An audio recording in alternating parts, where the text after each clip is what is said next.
Business Leadership SA says implementation of strategy is vital for our economy to recover with inclusive growth. Its CEO Busisiwe Mavuso speaks to us now. Good to have you back. You were saying before we were cut off that you have proposals in place to kickstart the economy. You say it's dependent, though, on business confidence and government support. I mean, you hit on two important points there. There is no business confidence. There's a government fraying at its seams that doesn't seem to be able to push anything through. So how do we get this going? And I think that is the biggest problem, Jane, that we are really lacking from an implementation perspective.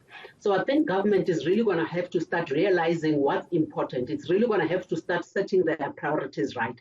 If they don't want to listen to business, it is okay, but maybe they should listen to Finance Minister Tito Mboweni, who was very clear when he gave his budget, I think a few weeks back, saying that if we are not careful about altering our course and being very decisive in some of these interventions and implementations, then South Africa is going to be facing a sovereign debt crisis in the next 3 years. And I think that is the biggest risk that we are currently facing as a country. So taking actions, as I was saying, to suspend the alcohol industry, definitely taking actions that are actually putting 1.5 million jobs at risk, in the tourism industry, is not what is going to make South Africa's economic trajectory turn around. Okay, and what do you propose? These are the things that, so we are talking about SOE, things that we've been talking about, Jane. There is nothing new. SOE reform, clarity on land reform, the issue around reviewing some of the trade policies, the issue around labor law reform, the issue around simplifying some of the mining investment regulation, the issue around spectrum and ensuring that we release it, the issue around fiscal support and financial inclusion, the issue around starting to tackle crime and corruption. It can't be right that there's been this industrial scale looting in this country and not a single person up until today has actually gone to jail.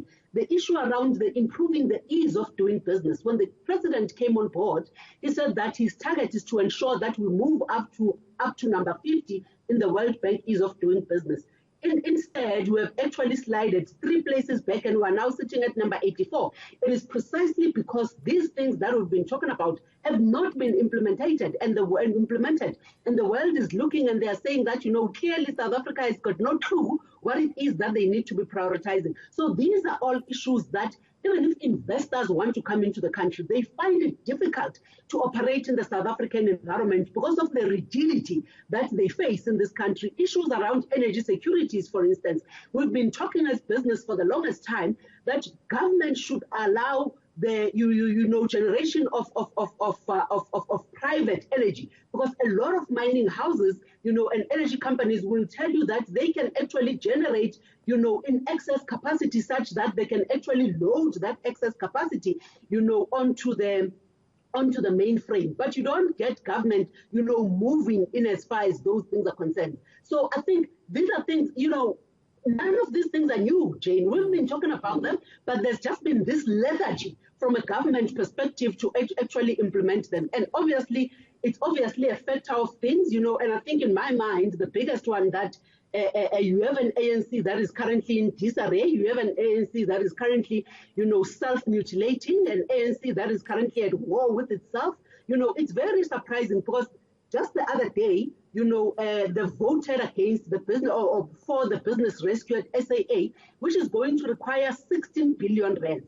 And I think when Moody's downgraded us as a country, they said that we are worried about your fiscal strength. We are worried about your economic strength. And one of the things they highlighted was this money that is keeps on being poured into these SOEs without any tangible and credible plans that are being put in place for these SOEs to turn around. And during this critical time, when there are so many important competing priorities, you see government once again trying to find another 16 billion rands for SAA. It is counterintuitive. It makes no sense whatsoever. It clearly tells the world that we clearly don't know how to prioritize. We don't know what is important, that we should actually be prioritizing to actually ensure that we can start changing things in this economy around. And it is those issues that are actually making the confidence levels in this country to be where they are. And until they change, then unfortunately we're going to be sitting where we're sitting. Even worse, we're going to be another failed African state as a country. Makes you wonder what's going to take to galvanize the government. Busisiwe, good to talk to you always.